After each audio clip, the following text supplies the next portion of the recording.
আসসালামু আলাইকুম এভরিওয়ান, আশা করি সবাই ভালো আছেন। আমি আসলে যেখানে অবস্থান করতেছি আমার আশেপাশে প্রচুর কাক। পাহাড়ি এলাকা তো কাক ছাড়া তেমন কিছু দেখা যায় না। তো আজকে যে বিষয় স্বাধীন দেশের সর্বপ্রথম, এটা আমার ভিডিও। তো আমি যে বিষয়টা কথা বলতে চাচ্ছি, আসলে বৈষম্যহীন আন্দোলন করে, বৈষম্য বিরোধী আন্দোলন করে আমরা দেশকে স্বাধীন করলাম, কিন্তু সেই সর্বপ্রথম আমরাই বৈষম্যর শিকার হলাম। বলেন কিভাবে? আমরা এই আওয়ামী শাসিত সময়ে আমরা সবসময় বেশি যে জিনিসটা লক্ষ্য করেছি সেটা হচ্ছে দাড়ি থাকলেই জামাত শিবির এবং রাজাকার বলে ট্যাগ দেওয়া হতো।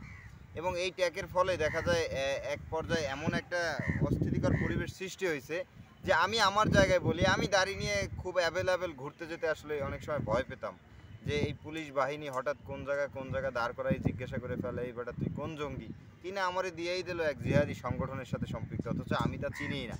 এর একটাই প্রবলেম হচ্ছে দাড়ি। মূল বিষয় হচ্ছে ইসলামে এবং মুসলমানদের প্রতি যে আক্রোশ তাদের, আসলে সেই রেসটা এখনও কাটে নাই।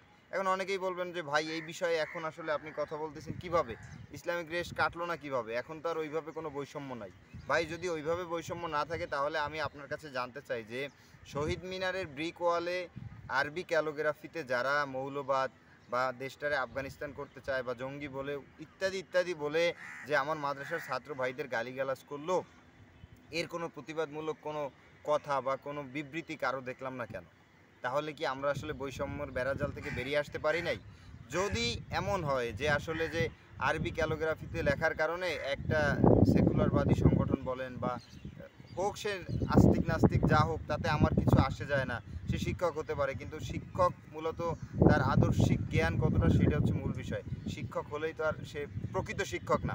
তো আমি যে বিষয়টা আসলে বলতে চাচ্ছি যে আসলে যদি আরবি ক্যালোগ্রাফিতে তারা তাদেরকে ধরে জিজ্ঞাসা করে তোরা দেশটাকে আফগানিস্তান বানাইতে চাও কিনা, ইত্যাদি ইত্যাদি, এই বৈষম্য যদি তারা অলরেডি সৃষ্টি করে ফেলেছে, যদি এটা তারা সচিত্তে বলতে পারে, তাহলে আমি আপনাদের এই কর্নারে একটা ভিডিও দিলাম। এটা হচ্ছে চট্টগ্রামে জামাল খান রোডের হচ্ছে পিডিবি ওয়ালে আসলে যারা অঙ্কন করেছে তারা আসলে অনেক ক্যালোগ্রাফি এখানে করেছে। এখানে আরবি ক্যালোগ্রাফি আমি দেখি নাই, শুধু একটু জায়গায় দেখেছিলাম, অল্প একটু, তাও একটা আয়াত সম্ভবত। যদি তাই হয়, তো আমি আপনাদের যতটুকু ভিডিও দেখাচ্ছি সেই ভিডিওতে আসলে আপনারা দেখেন যে এখানে সনাতন ধর্মের ঋগ্বেদ, যারা সনাতন ধর্মাবলম্বী তারা আসলে ঋগ্বেদ চিনবেন। এই ঋগ্বেদ হচ্ছে তাদের ধর্মগ্রন্থ এবং এখানে সংস্কৃত ভাষায় লেখা আছে। তো তারা সম্পূর্ণ ওয়ার্ল্ডটা জুড়ে ম্যাক্সিমাম জায়গায় তাদের এই ঋগ্বেদ বা যজুর্বেদ এই ইত্যাদি ইত্যাদি এই বেদের আসলে শ্লোক লিখেছে, যেটাকে তারা শ্লোক বলে। তো শ্লোক লিখেছে। এখন আমার প্রশ্ন সেই সব আস্তিক নাস্তিকদের কাছে যে যদি আরবি ক্যালোগ্রাফিতে আপনারা আমাদের বলতে পারেন যে আমরা দেশকে আফগানিস্তান বানাতে চাই, এবং তাহলে আমি কেন বলতে পারবো না যে আপনারা এই যে শ্লোক লিখেছেন, এখন আমি কেন বলতে পারবো না যে আপনারা দেশটাকে কি ইন্ডিয়া বানাতে চান? এই কথা আমি বলতেই পারি, কিন্তু আমি আসলে এটা বলতে চাই না, কারণ আপনার এদেশে সবার সমান অধিকার আছে, সবাই সবার বাক স্বাধীনতা পাক, এটাই আমার একান্ত কাম্য।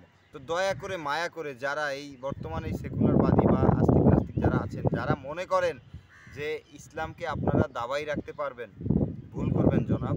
ইসলাম কোনো খড়কুটা না যে আপনি ফু দিলেন উড়ে গেল। ইসলাম এদেশে ছিল, আছে এবং থাকবে। এবং সবচাইতে গুরুত্বপূর্ণ যে কথাটা আমি আপনাদের বলতে চাই সেটা হচ্ছে একমাত্র মুসলমানদের হাতেই অন্য অন্য ধর্মের সবাই সব থেকে বেশি নিরাপদ, এটা আপনারা মনে রাখবেন। তো আমি আর বেশি কথা বলতে চাই না, সবাই ভালো থাকবেন।